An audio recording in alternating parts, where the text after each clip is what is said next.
So, people need something tangible. And I'm not talking about food and shelter and the basic necessities.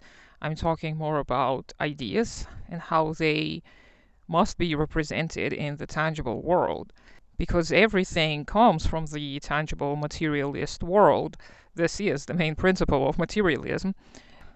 And if you look at the somewhat modern representation of ideas, I'm not talking about like the idols and objects to worship.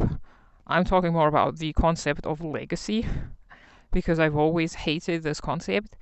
Because what is legacy? It's the whole build a house, plant a tree, raise a child. But doesn't this concept of legacy come from the domineering or dominating ideology?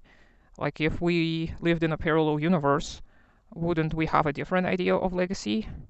And doesn't legacy help the status quo, the capitalist mode of production, because it postpones your fulfillment to some time in the future? So today, you don't get to live your life. Today, you don't get to fulfill your needs. Today, you don't get to realize your potential as a human being, but there is this legacy promise.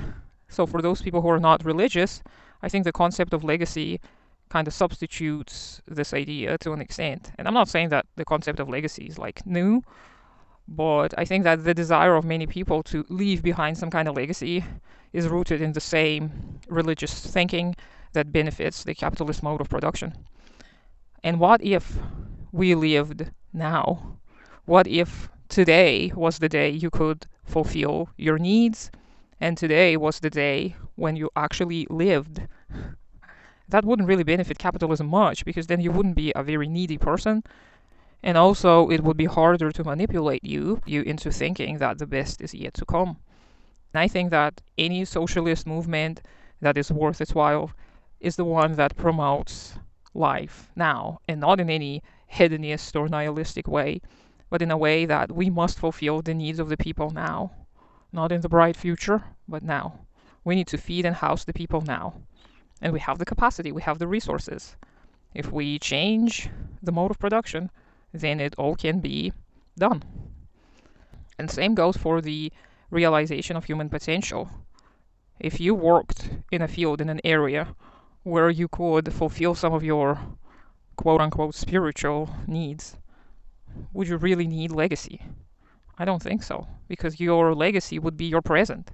Your present would matter more to you.